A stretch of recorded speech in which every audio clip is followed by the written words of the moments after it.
Alright, hi guys. With the release of Sevagoth Prime, I thought we'd revisit him.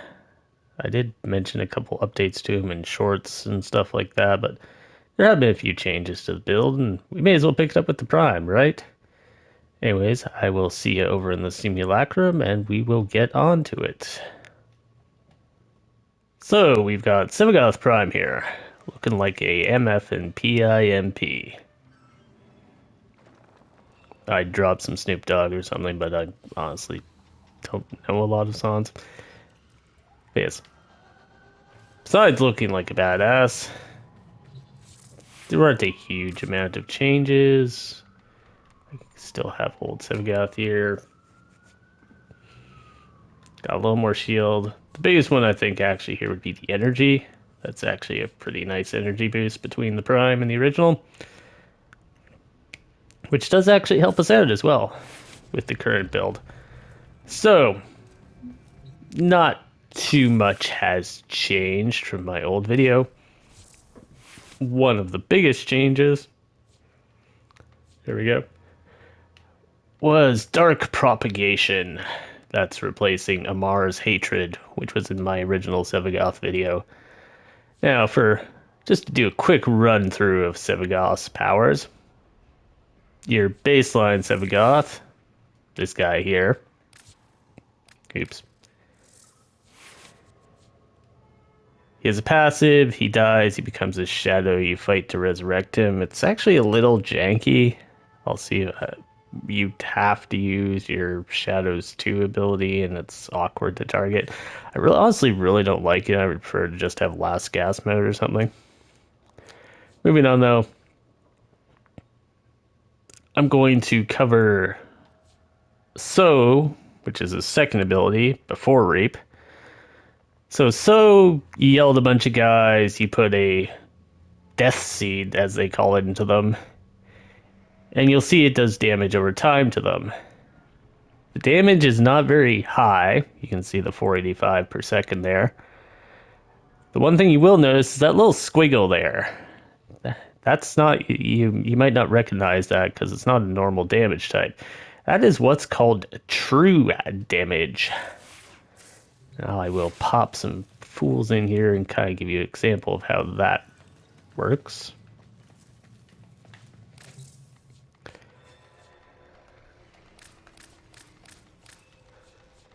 We'll throw in a mixture.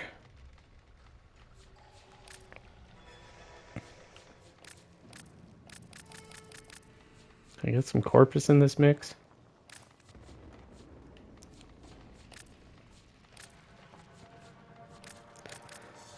Wow, it's refusing to put those in.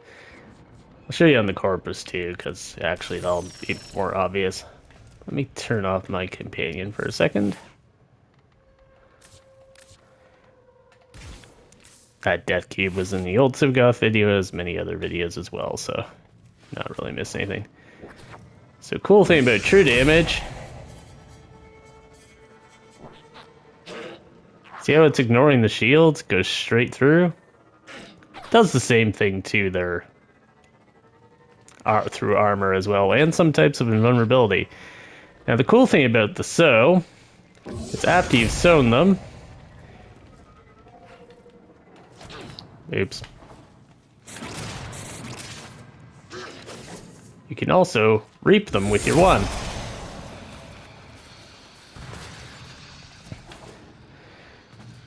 Now what that combination does is they blow up for 40% of their health, give or take. Never been entirely able to figure out how much that's affected by power strength, if at all, but so it takes their health and they explode. The explosion is not true damage. The explosion is blast damage. However, with Jade Shadows, blast damage got a buff. Sevagoth does not deal blast status, nothing to do with that, but it became neutral to all factions. That means there's no factions that actually resist it anymore. So when you're blowing up the guys and they're dealing these explosions for around half their health effectively, That's hitting for full strength on all their buddies. Once you stack 2 or 3 of them together, it's basically a guaranteed instant kill. Now, the other fun thing there is that Reap ability is number 1 that we cast. Also inflicts damage vulnerability, as you can see down there. Right now it's at 97%, and it will, with our Molt Augmented, very quickly scale up to 100. That means, or more, that means when they explode, if you do this first, or if they're under the effects of this, which is called the Death Harvest debuff for the vulnerability, they take double damage. That is very easy to have one guy just insta-kill. Never mind when you get groups together. So that's how you use that. You can also shoot out the shadow kind of forwards, and it will do the same thing. It boosts the damage for your... Wow, this thing's just glitched, right? It'll do the same thing for your regular weapons as well. So yeah, we can go find the armor guys. We shoot one of those, do this and this. See, a couple of them survived.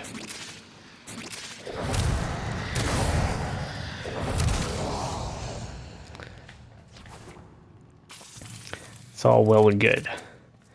Now the augments for those 2 abilities that we have equipped. Dark Propagation. When you kill an enemy affected with So, it recasts So and spreads it around. It also makes the shadows spread So around. So the enemies constantly get reprimed with those explosions.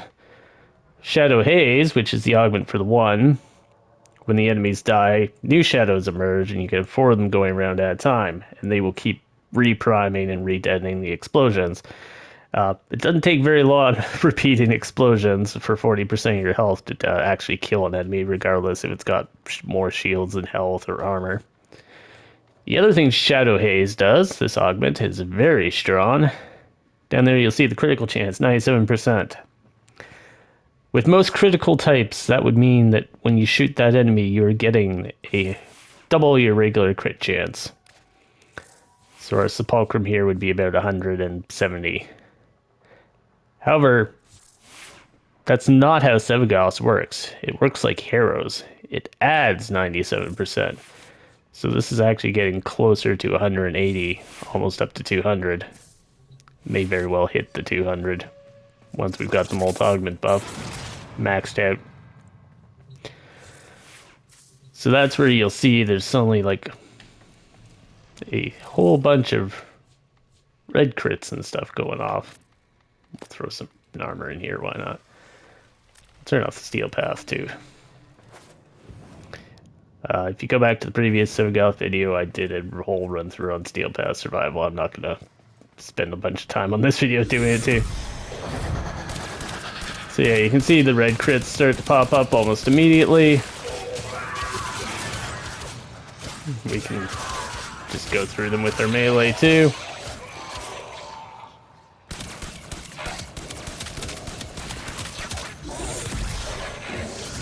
Of course, it's still better to just do that and make them all weak first.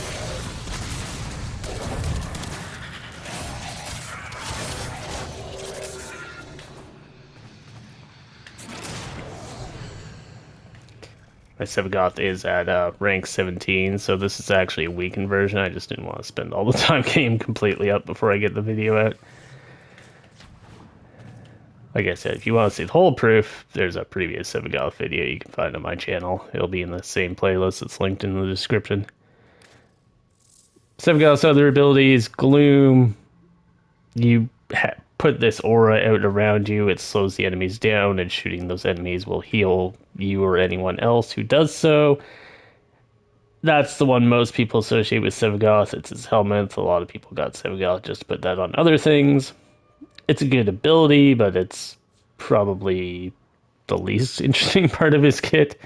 It does help with survivability a lot. Exalted Shadow.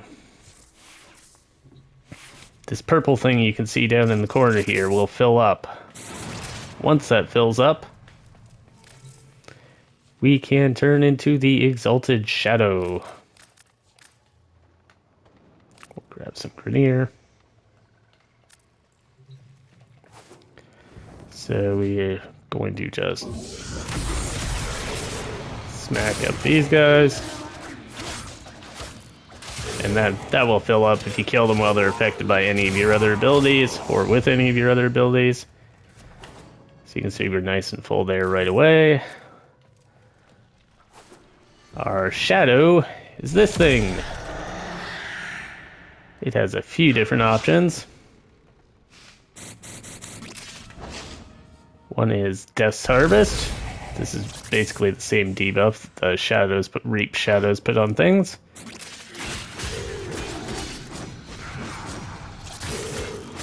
You can see it's interacting with all our other stuff and all that jazz. Now if we respawn these guys.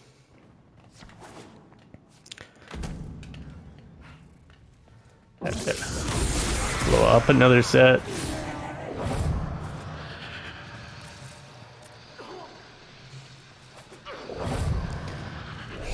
The other stuff our Shadow can do, it can pull people, which really helps with the explosions. This is the silly attack it makes you use to resurrect yourself. I've never found it to be super useful. And then using the 4 when you're a Shadow just pops you immediately back into your other form. So it's basically kind of like you build it up and then it's a Berserker melee type situation. You can just go ham with it.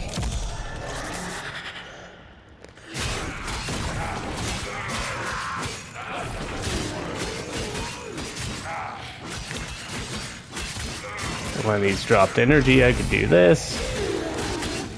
And you'll start seeing like the crits going off a bit more. And everything's very quickly cleaned out.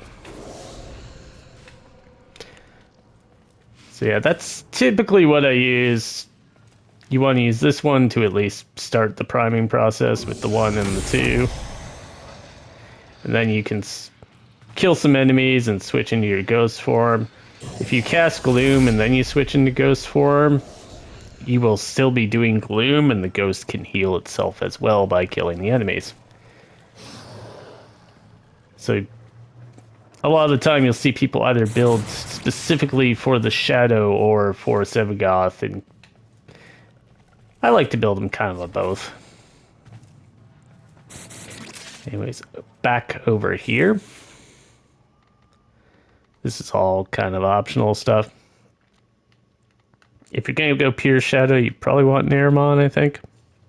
Keep your combo. There's an argument to be made that you'd want to run Zenrik on him as well. This actually should be Unaru. That's what I like to run. Occasionally I find I need the armor strip or the shield suppressors. Not often though. Anyways, here's our Shadow. I don't think anything here... Oh, Arcane Battery. I've added this where I used to have Energize. I believe I've also given it Growing Power. That just enhances Death's Harvest. We'll get a fairly significant power boost from that. One thing here is you will need an Umbral Forma for both Sevagoth and the Shadow. Ideally, you'd actually want 2 on the Shadow, which would save you some extra Forma, but that's up to you. It depends how versatile you want to be. You would also want to ideally get a fully ranked Arcane Battery by playing the Ascension game mode. More than I did. Over here we got the Shadow Claws. Again, the Umbral Forma would help you save a little bit here, but it's not totally necessary. That's kind of what I've gone with for now. I've got the Electric in there to give me a little crowd control on top of everything. An additional element for Condition Overload. Tennokai, I've just got that one on there for now. I don't have the one that gives you the Mega Super Crits. That's the one I recommend. I think it's called Dreamer's Wrath. Because farming Tennokai is obnoxious. And then just pop it over here. So the Archon Shards. Archon Shards do apply to both Sevagoth and the Shadow. Had to test that one, but I did find out that was... So His casting speed, I find, is unlike many frames, is perfectly fine. It's actually quite rapid. So instead, I've given him parkour velocity. That helps his, particularly helps his ghost get around. I'm not going to go kill things to show that off again. Then we just got purple and for kind of the equilibrium effect to help her energy sustain, because I took energize off the shadow. And my companion, if I do put it back on, will help make those orbs. We got this one. This really worked. This pops off with the arcane battery that we added to the shadow. And ideally, these reds are just placeholders. We'd want one more of these and one more of these and both Tau Forged. Or you could try 3 of these and 1 of these Tau Forged. I don't have that many purple Tau Forged shards yet, though. They're all in another frame. So that's been Sevagoth. Updated form. I guess I'll pop over here too. Remember to leave a like, follow, subscribe, all that if you want to see more. We've got some other stuff on the go. There is a Neja video coming out that I put on the back burner for this one, as well as one for the Jet Katag hammer. This is just the fashion frame. I know some of y'all want to see that here and there. I've been asked before, so this is how you make your pimp jacket Sevagoth. The shadow is just down here.